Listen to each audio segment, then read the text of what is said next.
Okay, welcome back, guys. This is Believe in Rams. I'm Jake Ellenbogen. Joining me, as always, is my co-host Cam Lynch. Yes, And sir. today we're talking about, well, just kind of what's We're still going sad. on in the world of the Rams. I mean, we're not talking about a playoff game, unfortunately, but No. Eric Henderson, defensive line coach, some thought might be able to step up for Raheem as a defensive coordinator if he were to leave.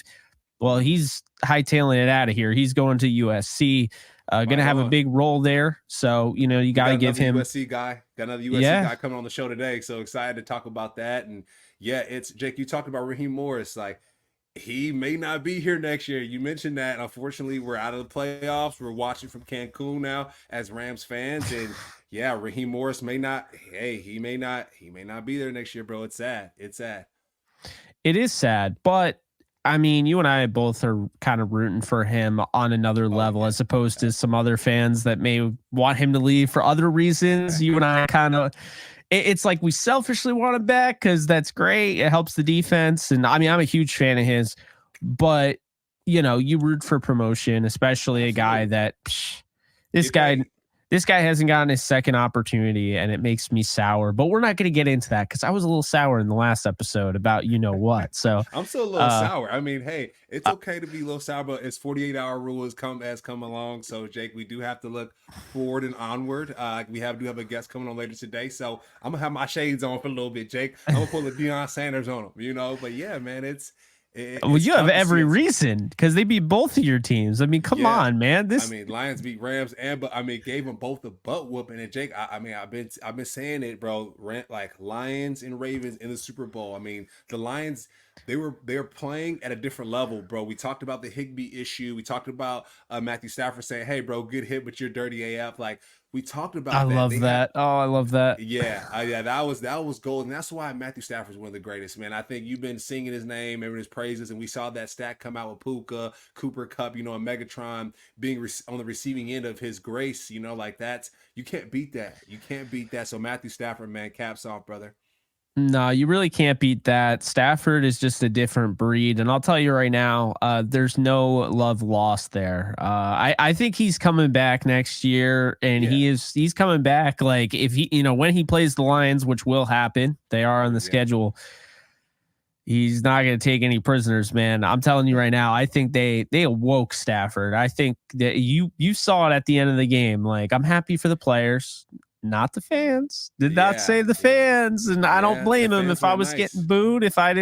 If my 12 years didn't matter all of a Yeah. sudden, I mean, then I'd be like, all right, you got players from other teams that played over the Lions. It was Slayton or somebody. They was like, "Whoa, fam! Like that's not cool." And I yeah, agree. Darius Slay. Yeah, I loved Darius that. Slay. I loved Yeah, that. Bring yeah, him yeah, on over as a fourth corner. I mean, I know he's kind of getting older, and he's not as good as he used to be. But for the cheap, I bring him on because What do you think that we need, Jake? What do you think we need? I mean, now that we're done, the game is done. What do you think we need, bro? Just kind of off the cuff. I know you have other shows and stuff. You've been well sharing your thoughts, but what do we you need there?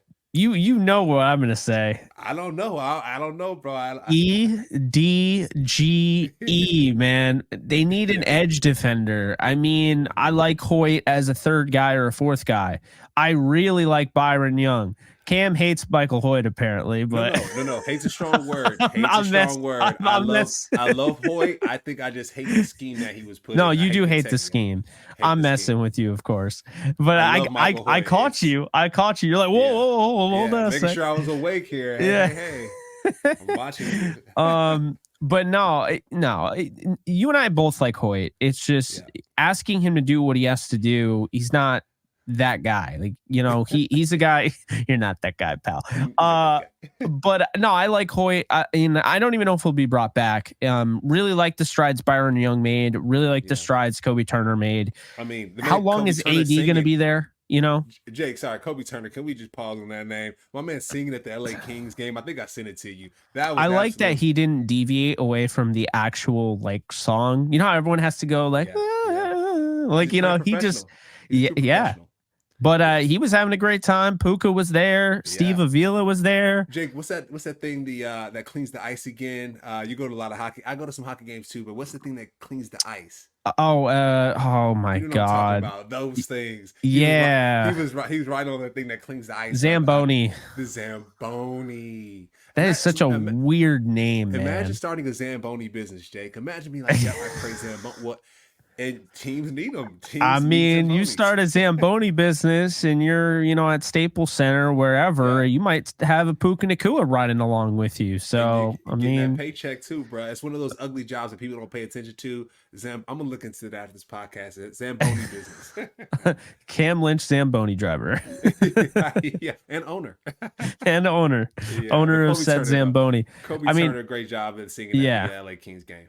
No, but I think, what's the deal with AD? I don't know if this is his last year. I know it's his last year on the contract. Yeah. But what does that look like? Pass the torch. You got Kobe Turner, man. Pass the torch, man. You seeing Jordan Love, Jake. We're seeing it's okay to pass the ball. He's got so much left in the tank.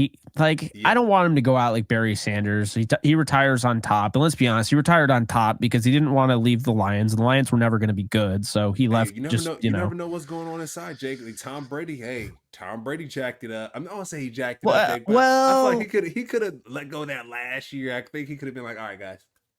He just didn't want the Rams to retire him. We all know it. And it's also too like.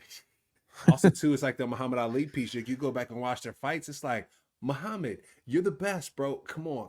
You're 50, dog. Come on. Oh, yeah. LeBron, I just hope some of these players that are on the top of their game just don't spoil towards the end. The Mike Tyson, Roy Jones Jr. fight. Like, all right, we love you guys, but like, what the hell, man? Yeah, come on. 65 years old on each side, I think it was. Ric Flair's doing it. I'm like, all right, Rick. Rick's in Tampa. Jacob, we see Ric Flair all the time in Tampa. I live in Tampa. He's down there downtown, and we see him. He doesn't live close to you, right? How do you sleep at night if he's going woo all the How does all of Tampa sleep there? No, there's a lot of wrestlers out there. But yeah, man, sometimes you gotta know when to pass the torch, man. He has a great family.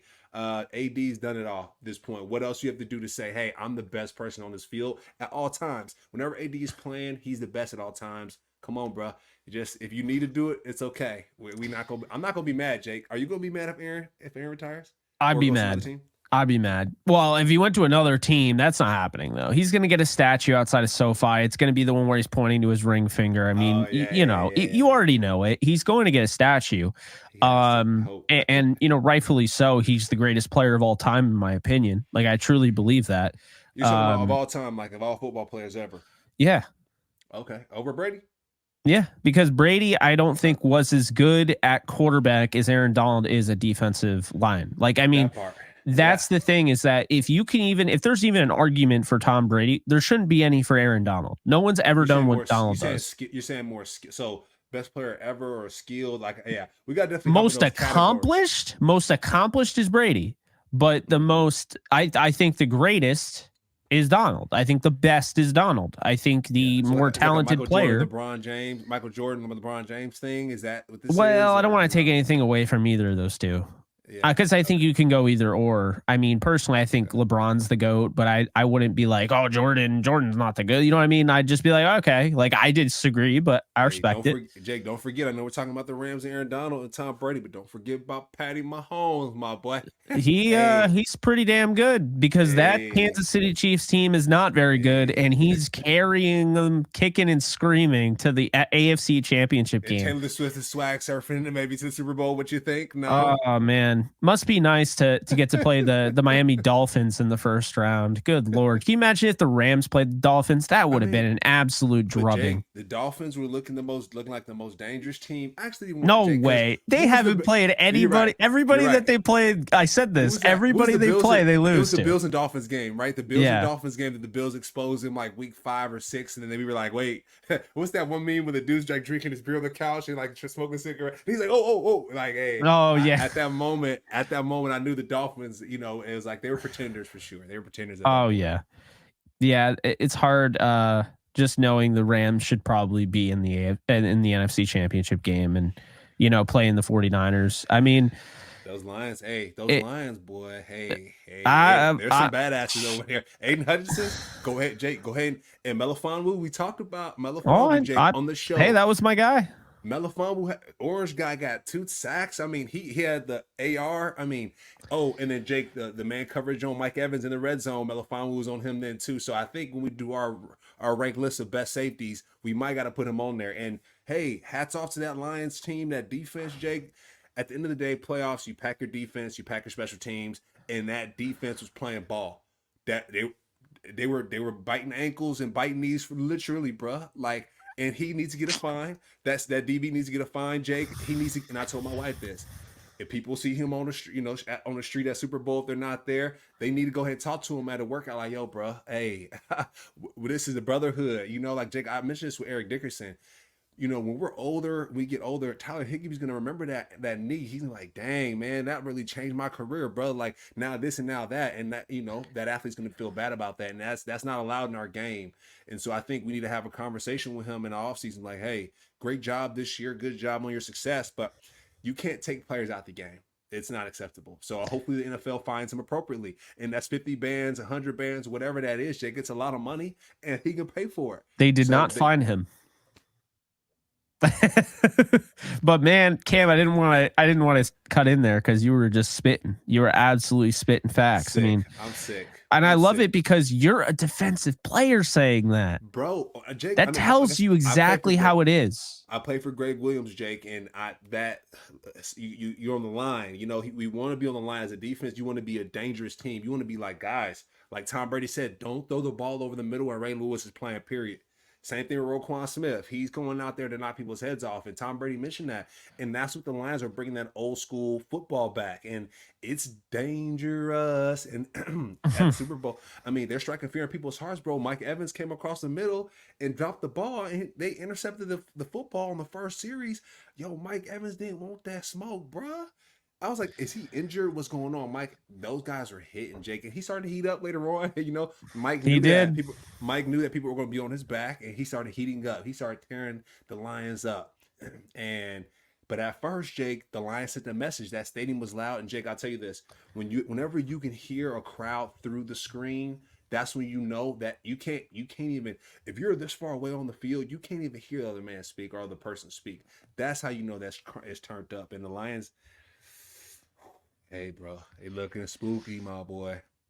Well, they got everybody on their side, regardless of how some of the fans wanted to treat others on the other side. They got everyone on their side this week because I'll tell you right now, with the 49ers, you don't root for the 49ers if you're a Rams fan. Come on now. Get him. Jordan Love almost got him, Jake. If he didn't throw the ball across his shoulders, like we tell the elementary kids, hey. If Anders Carlson could actually kick field goals, man, that thing... No, Jordan. No, at the end of the day, Jordan Love's a little young. He should not throw that ball across his body. No, it was bad. But I mean, he was great the whole game aside from that one throw. Did he pay Greenlaw, Jake? My thing is that did he pay Dre Greenlaw? Say, hey, bro, go ahead and pick these balls out so we don't go to the playoffs. I'm gonna get you. Like, I'm not ready. Do you have a deal? Because he threw him 2 interceptions, and I'm not buying that. Dre Greenlaw is good. He's on our top 10, but we got to make him number 2 now because he making Jordan Love look crazy.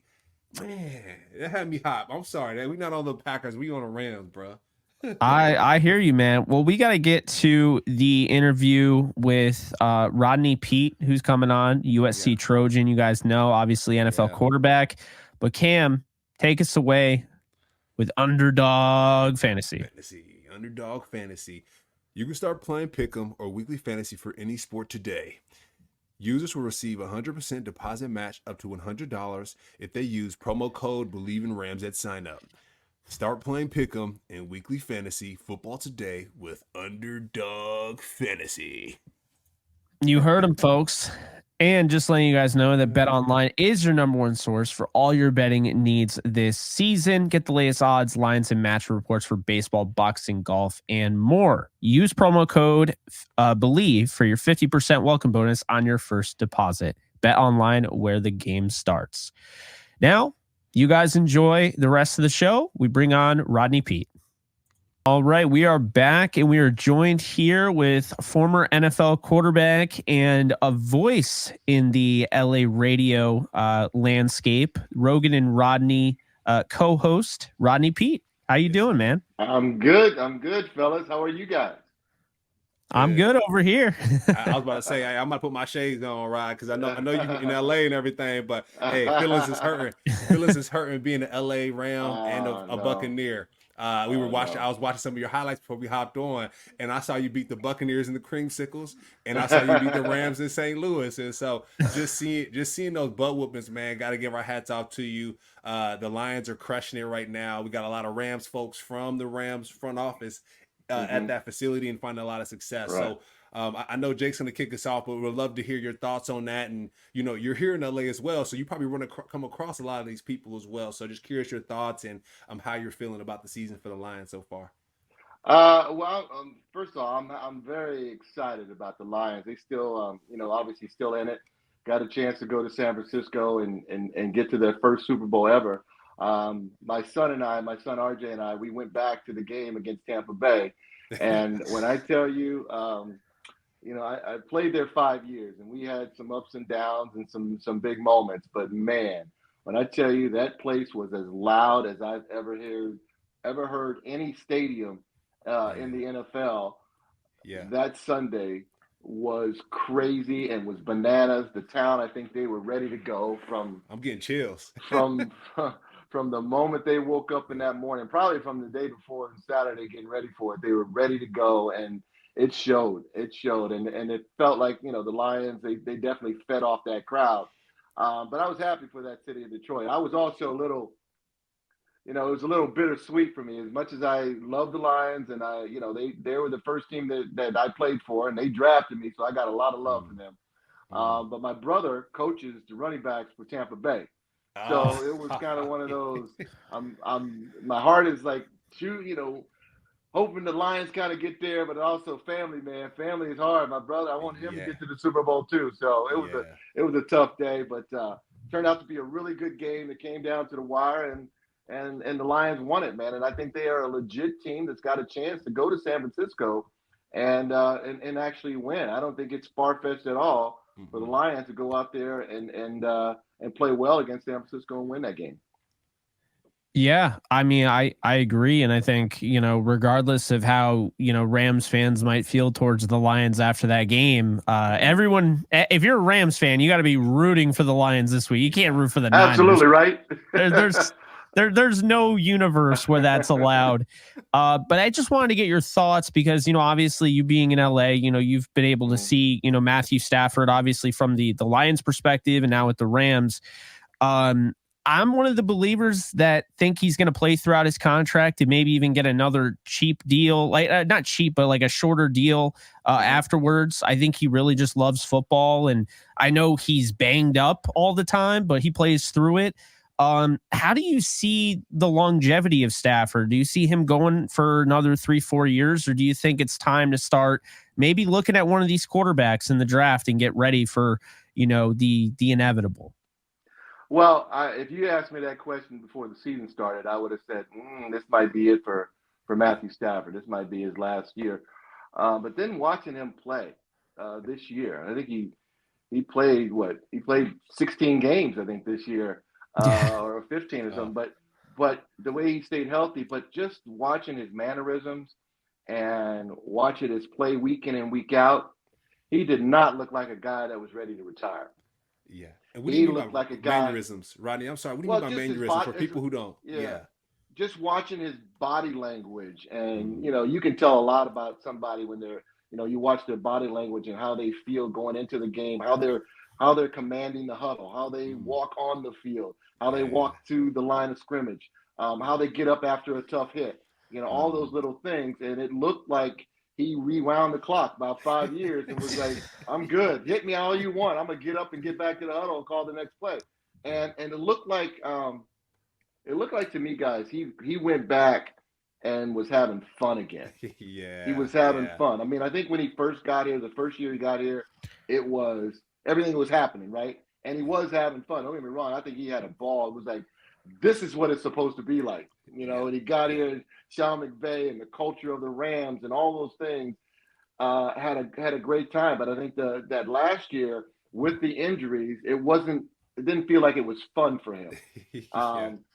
But I think this year And when they got on that roll, they started playing well. You could see that he was starting to feel it a little bit.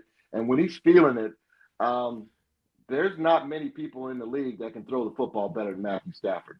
And that includes the Mahomes and anybody out there, anybody out there playing today.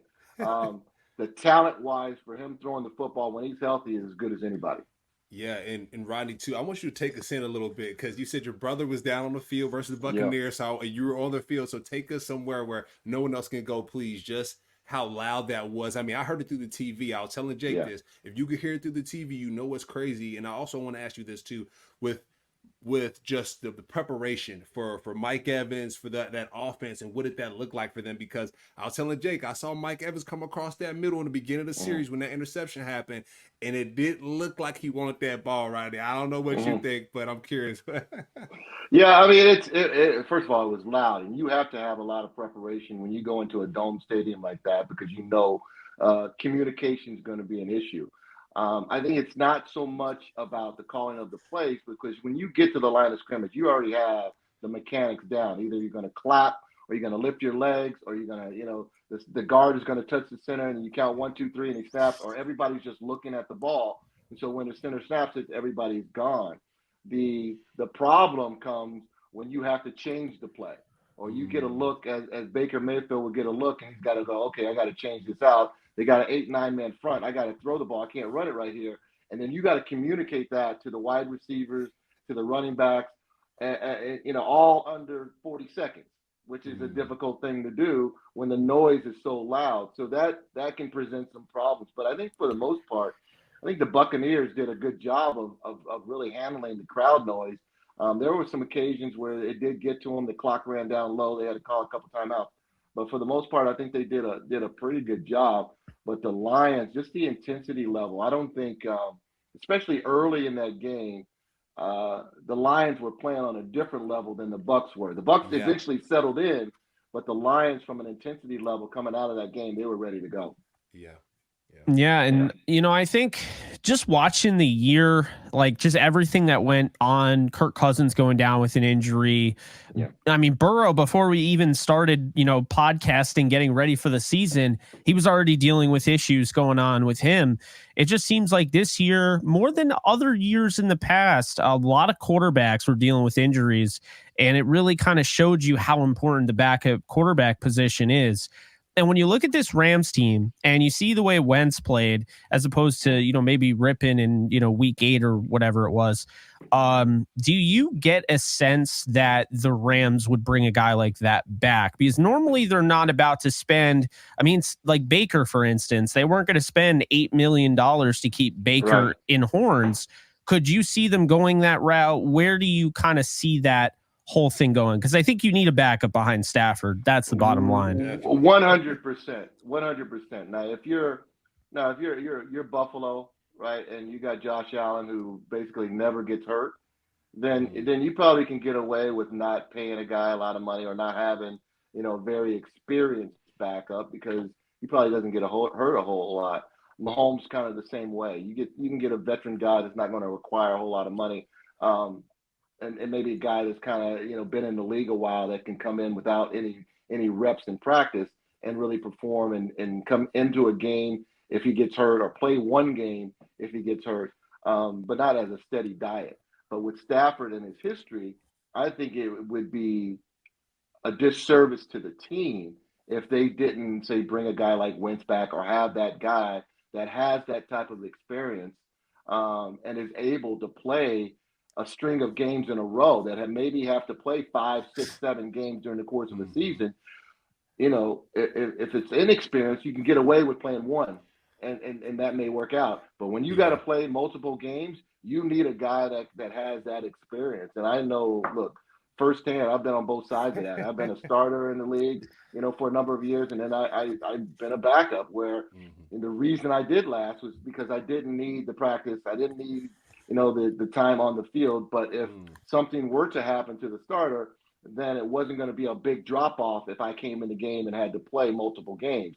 And I think the Rams definitely need that. Why didn't you need the practice though, Rodney? Please explain that to folks. Some people don't. I know you went to USC. You a sharp brother, but you explain to some people like. Well, I don't say say that you don't need practice, because everybody needs to practice. Yeah. But as a quarterback, during the week of practice, the starting quarterback gets all the repetitions in practice, all of them. So the looks that you get, throwing the routes and going through the plays, that's all the starting quarterback. He's getting all of that feedback because you want him to be so prepared for the game and not to be able to miss anything. So the backup, when if he has to ever go in the game, he's going in cold. Yeah. He's going in I didn't run that play in practice. I don't remember running that particular route. I didn't throw to Mike. That's no excuse. I didn't throw that route to Puka Nacua. I don't know his mannerism because I didn't throw the route to him. This is like pain. I'm crying through pain because of the experience, bro. Like, it doesn't matter if you didn't play. Like, you got to be able to ball, or your ass getting cut. Sorry, Rodney, for cussing, but you're out. And they don't care if you didn't have practice time or not. They put you in the game. You better perform. And so the more experience you have, the more you can kind of rely on that. Okay, I'm just going to revert back to when I was playing. I understand what it's like on the field. I don't have to take chances. I'm going to get the ball out of my hands. I'm going to move the chains. And I'm going to protect the football because we do have a good defense, and I don't want to put our teams in harm's way. All those things come from being an experienced player, especially an experienced quarterback. And oftentimes you see the backup come into a game, and all of a sudden the playbook shrinks. The backup gets nervous, or he thinks he has to make the play and go win the game for him. And then he throws interceptions and whatever. You're like, oh, you don't have to do that. You don't have to do all that. Just be a quality guy that can help manage the team as long as you can, and that's what gets you over. But I definitely, to answer your question, yes, I think the Rams now, obviously, if Carson Wentz is asking for starter kind of money, he's not going to get that. Yeah. No. But to pay somebody quality as your backup, you need it. How many times, as you just mentioned, do we see a team lose their quarterback and all of a sudden the season's gone? Season's over with. The Rams a couple years ago. I mean, I'm going to talk about the Ravens here really quick, Rodney. Talk about the art of the quarterback, the art of the backup quarterback, and even the black quarterback. That's a thing in the NFL. Ravens are the first team to have 3 quarterbacks that are African American. Tyler Huntley, able to manage a game and win games. Right. Lamar out, and I think that's a big deal. What are your thoughts on that after even watching the ESPN Philly royalty with Donovan McNabb, a Syracuse guy with the Syracuse, brought you up as well? Like, what are your thoughts on that? I think it's really powerful to hear this. Oh, no, absolutely. I mean, when I came in the league, there was only 2, that I could point to. It was Warren Moon and Randall Cunningham were the other 2 quarterbacks that were playing in the league at that point. Wow. And to see where it is now, like you mentioned, that the Ravens have 3 on their roster. We're seeing, you look up and you're seeing almost every other team's got a black quarterback, if not starting, either on their roster. So it's great to see, because that narrative for so long was we were not allowed to play the position because we either weren't smart enough, not sophisticated enough, couldn't handle the pressure. All of those things that they wanted to put on as narrative, people believed it. And we weren't getting the opportunity. We were asked to play wide receiver or asked to play defensive back. But nowadays, the way the game has changed, teams are looking for guys that are more athletic playing the position. And you can benefit that way, which is giving a lot of black quarterbacks an opportunity to play the position more so than ever before. Yeah. And thank God. Thank God. Yeah. And I just have to say, I mean, I remember going through it like it was yesterday, the Lamar Jackson draft. I thought he was the best quarterback in the draft, and I didn't think it was remotely close. And I saw people that, I won't call them out by names, but people that were former GMs in the NFL. Call them out. And I remember. Okay. Yeah. Well, Bill Polian, for one, was saying that he needs to play wide receiver. And I just thought that was so disrespectful, because you watch him and you're like, and then, people are saying he's Vic. He's not. I watch this guy and I'm like, this guy's a pocket quarterback in a running quarterback's body. Like, he essentially wants to throw from the pocket. And, you watch him and you're like, this guy has a chance. Like, he's going to be a superstar, if he goes to the right, place that gives him a shot. Syracuse highlights. He was hurdling Syracuse players all year. So, oh, yeah. I had to live through that. He's a great quarterback. But like guys like that are needed. Like honestly, yourself, people like yourself are trailblazers in that, because, you might not realize it because you're just doing your job, right? Like, you're just like, all right, I'm a quarterback. But now people are looking up to you. and that's how it starts a whole movement. So no, that's really cool. I mean, I for one, I'm always speaking out against it because I think it's ridiculous. I mean, we still have the we still have the BS stigma, and I don't know why. I mean, well, Lamar's going to win his second MVP this year. He is, and to put that like you don't hear that label putting on anyone else. Steve Young ran more than anybody else at quarterback with the first couple of years that he was in the league, but nobody called him a running quarterback. Yeah. There are other guys that moved around and ran the ball, but they called them quarterbacks as opposed to calling them, oh, he's a running quarterback or he's the black quarterback. So yeah, it has been a tough struggle, but the reason also is that you have so many of the old school mentality Bill Polians that are still involved in organizations that mentality is still there. It's like, okay, I can't. It starts from the top. It's top down. Yeah, that's not what we want here at this particular franchise. And if it starts from the top, it trickles all the way down. And until those kind of old school scouts and old school GMs and old school executives are out of the league, then you're going to have a few teams that are out there that are going to still believe that a guy like Lamar Jackson should play a different position than quarterback when he's never played any other position before in his life. So why on earth would you go out there and say, oh, he should play wide receiver, he should play defensive back? He never played defensive back before. How do you even know he's good at defensive back? Made me so mad. I love that he didn't run the 40 time because it pissed off all the old heads. You know that they were sitting there like punching air and everything. But like to your point, you know, it's 2024. Like figure it out. Like move, you know, like I hate to break it to you, but you're on the wrong side of history, my friend. You know what I'm saying? Like that's how I look at it. You know, it's the same thing with corporations too. For people, like, people that don't play football, who have never played football before. This relates to business as well. And people, and Jake, we're Gen Zers and Gen Alpha kids now. And Rodney, you see this? We're doing AI, we're doing different stuff, and in this corporate America life, if you're not willing to change and create written things with ChatGPT and stuff like that, you're gonna be out of there, man. And it's the same thing, man. Any business has to have flexibility and diversity of thought, and if that's not the case, then it's Blockbuster versus Netflix, man. You better, it's the easiest. You better recognize it, or you're going to be left behind. And you just mentioned it, Blockbuster, Netflix. They were kind of on that same tier. Netflix got it. Yeah. Blockbuster didn't. I mean, it's the same thing we're seeing right now with Sports Illustrated, right? We have to shut it down.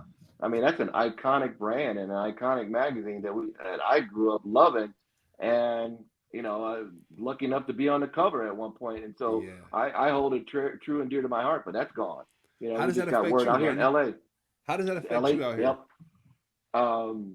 What do you mean? What just aspect? like with the, you know, with the Sports Illustrated, I know you're doing radio, television. You're in the space. I know you have colleagues that are affected. Like, can you give us a little sneak peek what that looks like? Well, it's tough. It's tough because I do a radio show, and a lot of our guests that we bring on are beat writers for these different teams, or writers for the LA Times, which had a big layoff today.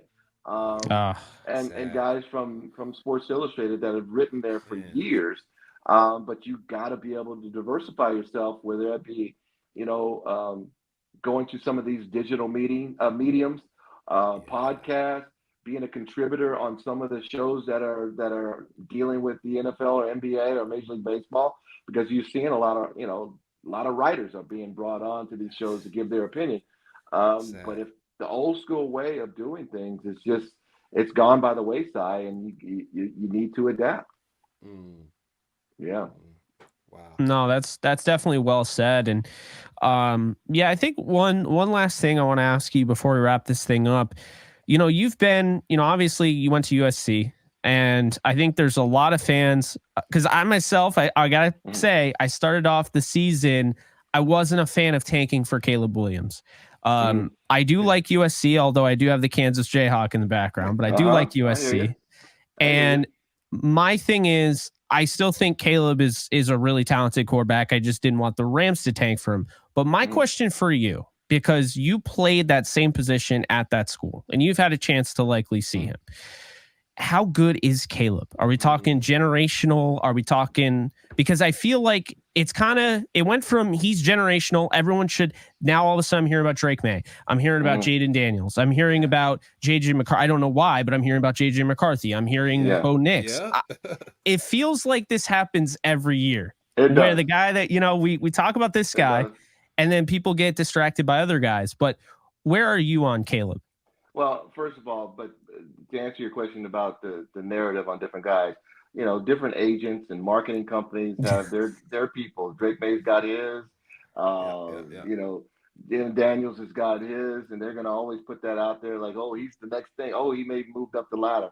But at the end of the day, I think from the time he stepped on campus at USC and played that first game, people believe that Caleb Williams was the real deal. He obviously had a great freshman year at Oklahoma where he took over and became the starter and went like gangbusters. Then comes to USC and wins the Heisman Trophy. But I think this year, to me, it proved even more as to why he should be the number one pick and he is the real deal, is because USC wasn't very good. USC wasn't very good, especially on defense, and it was going to be a scoring battle for USC. They had to outscore everyone that they played. Notre Dame game. And then, offensively with the offensive line, they were not very good as well. So everything that USC did was put on Caleb Williams' shoulders. And not once did he complain about it. Not once did he speak out about it. He just went out there and tried to do his job as best he could. And he made some unbelievable plays and had some games where USC should have been blown out. And they were in the game. Washington, for one of them, is one of them games that he put the team on his back. They didn't win it. But Oregon was another game where they went up there and everybody thought it was going to get blown out. But it wasn't for Caleb, they would have gotten blown out. So to be able to do that and put a team on his back like that with the tools that he has, he definitely, to me, if you're going to pick a quarterback this year and you don't take him, you're going to regret it. You're really going to regret it. You pick somebody else, you're going to regret it because he's got, not only does he got the physical tools, I mean, he definitely reminds, I know people say he's got a lot of Mahomes in him because he does, the creativeness, the arm talent that he has is that, but he also's got, mentally, he's got the maturity, I think, to handle any situation. So that's why, I'm like, hands down, he's the guy. And what are some of the negatives, Rodney? What are some of the negatives for folks out? Because I went to the Notre Dame game, Rodney, and I was in that cold weather. And, being from California, getting out there, South Bend now, he throwing 3 interceptions to the same dude. Come on, bro. And for me, that hurt my heart. So, what are some of the minuses and things that to watch out for at the next level for? Well, like I said, I don't think, people went into the season thinking USC was going to be challenging for, for a playoff berth, where after you saw the first game, you knew that they were in trouble. Even though they started 6-0, they had some issues. And a lot of it. Notre Dame was not one of his better games, but I don't think you can look at that one game and make an entire narrative on Caleb Williams. If you take the totality of everything he's done, to me, he stands out more so than anybody against good competition that he played against. So to me, it's all of that, the physical things that you see, the mental stuff that you see from him, but also the intangibles that you see from him is why I think he is going to be a superstar in the league. Now, at the end of the day, it still matters where you go. It still matters where you land. Because I happen to think Justin Fields can be a superstar in this league. I do too. He's in the wrong spot in the wrong offense, and they put so much. They think he's Josh Allen right now, where they can just throw the whole thing at him, and he's gonna save them. And he's not quite there yet, right? He can be, and I think he could be probably better. But I'm not sold that he is not a top-notch quarterback. I just think Justin Fields needs the right atmosphere for him to thrive. And I tell you, if you throw, I don't care who you throw. A lot of talkers, they're going to get rid of Justin. They're going to draft Caleb, and it's not going to change the day. It's not going to change it drastically at all. They may move the needle to 1 or 2 more wins, but they're going to still have the same problems with the offensive line and protection and only having DJ Moore as their target or their receiver. Until they fix that, I don't care who you bring in at quarterback, they're going to struggle. So I'm hoping that he goes to the right spot and he gets a good landing spot. Me too. No, I absolutely agree, and I can't stress enough. I'm totally in that boat. I mean, if you look at Justin Fields' stats, he's like the modern day Michael Vick. I mean, it's almost identical. And the problem is he has an offensive coordinator who called the same play 5 times over. Don't get Buccaneers play started. the interception. Shaq Barrett Oh, sorry, Rodney. I know your brother is on the team. Levante David told the news. He said, "Why would he?" I was at that game. He said, "Why would they throw the same screenplay in the red zone?" And Mercedes Lewis. I talked to him after the game. I said, "Mercedes, what happened?" He's like, "Yeah, the offensive line. They ain't got that dog in them. They ain't got that fight. You know, and he came from the Packers. So, hey." I hope he goes to a great situation. Rodney, like you mentioned, as black quarterbacks, a lot of times we get put in bad spots and they say, "Oh, God can't Tyrod play." Taylor. Yep. So I'm praying. Yeah, hopefully it goes to it. And if he does end up at the Bears, that they have a better offensive, because I think they're getting somebody new from an offensive coordinator standpoint. So we will see what happens. We will see. I wish, selfishly, I wish Justin Fields hasn't put that much out on tape, because I would love him to be behind Stafford long term. I'll tell you that much, because he could take over right after Stafford retires. And imagine what he could do with McVay. But I think Rodney, that would be good for them. You know, I mean, obviously they're not going to get, meaning the Rams, not going to get one of these top 3 or 4 quarterbacks. But if they get somebody, you know, down the line a little bit, like, and I think he's really good. So, for instance, if the Rams drafted somebody like Bo Nix, right? I think Bo Nix sitting behind Stafford for 2 years, or however long Stafford is going to be there, learning from Sean McVay. I think Bo Nix could be a superstar in this league, because it could be the right spot for him. Because Bo Nix is a good enough athlete. I think people underestimate how good an athlete Bo Nix is and can run with the football. But his arm talent is as good as anybody's as well. So that kind of person sitting behind Stafford, because you're right, I think grooming someone, much like Jordan Love sat behind Aaron Rodgers and Aaron Rodgers sat behind Brett Favre. I don't know if you got to sit for 5 years, but sitting for 2 to 3 years behind Stafford within McVay's system, I think it's a good thing for you, quarterback. Yeah, Stetson Bennett. I'm praying for Stetson Bennett. We was hoping he was going to be that. He was going to be that guy. So hopefully next year it'll be a little bit different. And I like Stetson Bennett. I like what he did in college. I like, you know, everything about him. I'm just not sure. There's a little confusion about what is actually going on with him right now. So we'll see. Yeah. Absolutely. Well, Rodney, really appreciate that. You got it. I've been hearing Bo Nix a little bit, so we'll keep an eye on it. We're going to be diving into the film soon and doing our draft coverage. So excited to get into that. But Rodney, thank you so much. Probably got to have you back sometime. You know, a lot of fun talking with you. Anytime, guys. You got it. Thanks for having me on. Appreciate it. Absolutely. You take care, man. All right, guys. Thanks. Peace.